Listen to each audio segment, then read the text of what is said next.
আর এই চা নিয়ে বসলাম। আর আমার আবার অল্প চায়ে হয় না, আমার যেমন বেশি বেশি চা লাগে তেমন বেশি বেশি বিস্কুটও লাগে। কারণ হচ্ছে আমি একবারেই গল্পটা সেরে দিই যেন আর সকালবেলা কিছু খেতে না হয়। যাই হোক, আমি এইভাবেই চালাচ্ছি। আর পনির এনেছিল, ভাবলাম একটু পনির দিয়ে আলু আর মটরশুঁটি দিয়ে একটুখানি একটা ঝোল করে নিলে ভালো হয়। ওদিকে দুটো তরকারি নামানো হয়েছে, টুকু বললো যে তুমি একটু করতে থাকো, আমি ধীরে ধীরে তোমাকে কাজগুলো সেরে দেবো। তো ভালো কথা, বেশ। আর আজকে একটু ভাইয়ের বাড়িতে যাব, ভাই বলতে আমার যে একটা ছোটো বর আছে, বরের বাড়িতে যাব। কারণ ভাই দুদিন থেকেই ও খালি বলছে আসবে আসবে, কিন্তু ওটা পরীক্ষা চলছে, এই জন্য। আর ওকে বললাম যে তোর আসতে হবে না, আমিই যাব। আর তারপর একটু নন্দিতার কাছেও যাব, নন্দিতার কাছে আমার কিছু কাজ আছে, নন্দিতার কাছেও যাব। আর নন্দিতার কাছে যাওয়া মানে তো প্রচুর গল্প আড্ডা, এই আর কি। তো যাই হোক, সবজিটা এইভাবে হয়ে গেল।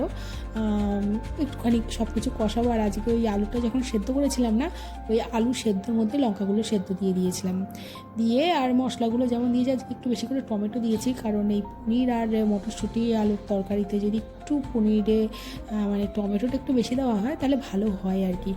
যাই হোক, আমার এই সবজি কষানো মানে মশলা কষানো হয়ে গেছে। এবার ওই গরম এটা ঢেলে দেবো, ঢেলে দিলেই তারপরে সুন্দরভাবে নেমে যাবে। আর আজকে ভাইয়ের বাড়িতে যাব, দেখবেন তারপরে কেমন আমি মজা করেছি আর কি ভাইয়ের বাড়িতে। যাই হোক, তারপরে একটু নন্দিতার কাছে যাব, নন্দিতার কাছ থেকে বাড়িতে এসে ওই প্রতিদিনের মতনই রুটি আলু ভাজা একটা কিছু করতে হবে হয়তো। আর ওর বাবা তো রাতে ভাত খায়, তাই আর কোনো সমস্যা নেই। আর ওই স্ট্রবেরিগুলো দেখি কবে কি হয়, লাল লাল হচ্ছে প্রায় সবই, তারপরে সবাই মিলে স্ট্রবেরিও খাবো। যাই হোক, দেখতে থাকুন ভিডিওটি, আশা করি ভালো লাগবে। আর এই আমার রান্না প্রায় হয়ে গেল, আর টুকু এইটুকুনি করে দেবে। আর ও হ্যাঁ, আমি না পনিরটাকে নামিয়ে রেখেছিলাম, এই তো আমার কমপ্লিট প্রায় রান্না। দাদা না দাদা, তুমি আবার বলো তো দিদিকে কত বছর সহ্য করছো? আমি 50 বছর সহ্য করছো? হ্যাঁ। দিদি ভালো না খারাপ? দিদি ভালো। তারপরেও দেখো তোমার নাম নেই। ও বলবেই, ভালোবাসা বলো। ওটা কোনো ব্যাপার না, হয় সংসার থাকলে অনেক কিছুই হয়, সব কথা খাতায় তোলা যায় না। কল্পনা চাওলা, কল্পনা চাওলা বলেছে তুমি ভালো। দেখো দাদা তোমার ভালোবাসে। দেখছো, আমার ফটো দেখে যাও। ও দাদা, আজকে বলেছে I love you. I love you না, সকালবেলা বলেছি। হরে কৃষ্ণ। ও মাই গড, ও দিদি, দিদি তোমার এই জ্ঞান আছে মনে মনে, এটা বুঝলাম। সকালবেলা নাকি তোমাকে বলেছে আই লাভ ইউ। লজ্জা পায় তোমার বউ, তোমার বউটা এখনো ছোট। ছোটই তো। দেখি আমার বরটা কোথায়, ও আছে এখানে। একম, ও দাদা একম নেই দাদা, একম কই? না নেই বললো যে, ওর মা বললো যে ঘরে, আমি তো ওর কাছেই এসছি। এই তোকে কখন থেকে ডাকছে, তুই শুনছিস না কেন? এই এই ছিল তোর মনে মনে।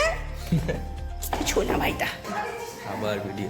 হ্যাঁ, এই মামি এসছি আজকে তো ভ্যালেন্টাইন ডে উপলক্ষে।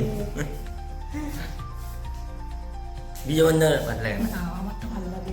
আমার চশমাটা কেমন লাগছে? তোমাকে ভালো লাগছে কিন্তু ভিডিও আমাকে ভালো লাগছে, যদি মোটা লাগছে না তো? তাহলে একটা সুন্দর চুমু দে না, তারপরে ভিডিও অফ করো। একটা সুন্দর চুমু দে। Thank you. এবার অফ করছি। হ্যাঁ, তোর জন্য কিছু এনেছিলাম, সে দেখাবো না কি এনেছি। Thank you. না বাবা, বউকে কখনো প্রণাম করতে নেই, ওকে ভালোবাসতে হয়। আর এটা হচ্ছে বড় বউয়ের ভালোবাসা, বুঝেছো? না ভাই, টাটা। আসি ভাই। ভাই আমাকে প্রণাম করলো, বলেছি বড় বউয়ের ভালোবাসায় প্রণাম হয় না, আমায় প্রণাম করলো। গেছিলাম তো একমের কাছে, আর একমের সাথে খুব সুন্দরভাবে একটা গল্প হলো, অনেক কিছুই হয়েছে, কিন্তু ও ভিডিও করতে নারাজ ছিল, না তুমি রেকর্ড করবে না। আর তারপরে দাদার সাথে ভীষণ পরিমাণে গল্প করলাম। আর দাদা দিদির সাথে আমার সম্পর্কটা একটু অন্য রকমের, আমি ভাড়া ছিলাম ওদের বাড়িতে। আর আমাকে সত্যি বলতে ওরা অন্য চোখেই দেখে, যেটা সচরাচর হয় না। আর ওখান থেকে মনে হলো যেন একটু নন্দিতার কাছে যাই, কারণ নন্দিতার কাছে অনেক দিন আসি না। আর সত্যি বলতে আমি নন্দিতার কাছে না আসলে না আমার ভালো লাগে না। নন্দিতার কাছে আমার প্রচুর কাজ বাকি ছিল, অনেক কিছু সে কাজগুলো করানোর বাকি ছিল বা করবে বলে রেখে দিয়েছিল। যেমন নন্দিতা খুব সুন্দর সেলাই করে, ওর হাতের একটা ব্লাউজ বা একটা কুর্তি যদি কেউ কোনো দিন পরে থাকে তার আর অন্য কোনো কারো কাছে যেতে ইচ্ছা করবে না, এইটুকুনি আমি শিওর। আর গল্পটা উঠেছিল বলতে আমার চুলের কালার নিয়ে আর হচ্ছে ওই চশমা নিয়ে, মানে ওর চশমা আমার চশমা সব একাকার অবস্থা। আর আমি কিছু কিনবো, ও দেখবে না, এটা হতে পারে না, যেমন তেমনই। আর ও কিছু একটা হবে সেটা আমি জানবো না, সেটাও হতে পারে না। তো আমাদের বন্ডিংটা অনেক বছরের পুরনো বন্ডিং। ও যত বছর এখানে এসছে, আমার পরেই এসছে, কিন্তু ওই আর কি সুন্দর একটা বন্ডিং আছে ওর আর আমার মধ্যে। হয়তো রোজ কথা বলি না, দেখা হয় না, কিন্তু তারপরেও হয় না কিছু কিছু মানুষের সাথে একটা সুন্দর সুসম্পর্ক, সেটাই আর কি। তা চশমাটাই আজকে মেইন উদ্দেশ্য। কিছুক্ষণ পরে বললো তোমার চুলটা ভালো লাগছে, এবার চলো, এই নিয়েও হলো। আর কিছু সেলাইয়ের বিষয় ছিল। আর নন্দিতা ভালো মাসাজ করতে পারে, নন্দিতার পার্লারের কাজ খুবই ভালো, মানে খুবই ভালো। সচরাচর এত সুন্দর হাত তো অনেকের হয় না, যেটা ও পেয়েছে। হয় না কিছু মানুষের যে কিছু জিনিস ভালো, তো নন্দিতার হাতের কাজের এতটুকুই ভালো। আর আসতে পারেন অবশ্যই অনেকেই, দেখাও করতে পারেন। আর নন্দিতার ব্যবহারটাও অবশ্যই খুবই ভালো। আমার বন্ধু বলে বলছি না, নন্দিতাকে আমি অনেকটা বছর থেকে চিনি, খুব কাছের থেকে চিনি, তো সেই হিসাবেই হয়তো বললাম। আর নন্দিতার হাতের কাজ এমন একটা কাজ, যে একবার নন্দিতার কাছে এসেছে সে আর অন্য কোথাও যাবে না, আমি মানে এটা 200% গ্যারেন্টি দিয়ে বলতে পারি। যাই হোক, ওর সাথে অনেক গল্প আড্ডা করে এবার বাড়ির দিকে যাবো, কারণ বাড়িতে আবার রান্না টান্না আছে। আমি তো এসেছিলাম একমের কাছে, ওই আর কি হয়ে গেল বন্ধুর সাথে দেখা, নইলে তো আবার কতদিন সময় গড়িয়ে যাবে। এই নিয়েই অনেকক্ষণ কথা বললাম, মানে সামনে পুজো আসছে, ওর সামনে এই কাজ আসছে, ওই চুলের কালারটা নিয়েই। যাই হোক, দেখতে থাকুন ভিডিওটি। আর এই ভাইয়ের সাথে দেখা করলাম, দাদার সাথে একটু গল্প করলাম, তারপর নন্দিতার সাথে প্রচুর প্রচুর গল্প করলাম, কিছু কাজও ছিল, কাজগুলো হলো করে আমি বাড়িতে আসলাম। আর বাবা বাড়িতে ছিল, আজকে তো পরীক্ষা চলছে, বাড়িতেই ছিল, তো বাড়িতেই আসলাম। এইবার ধীরে সুস্থে রান্নার দিকে যাব। রান্না বলতে আলু ভাজাটা হয়েই গেছে, আলু ভাজা রুটি। ছেলে রাত্রিবেলা আলু ভাজা রুটি হলে সব থেকে ভালো খায়, ওর আর অন্য কিছু খেতে ইচ্ছা করে না। আর সেই জন্য একটু আলু ভাজা রুটি করব। আলু ভাজাটা করে নিয়েছিলাম, ওটা রেকর্ড করিনি আর। আর এবার রুটি করতে আসলাম। রুটি বলতে মাত্র 3টে রুটি করতে হবে, কারণ ভাত আছে, ওর বাবার হয়ে যাবে, আর আমারও যা ছিল হয়ে গেছে।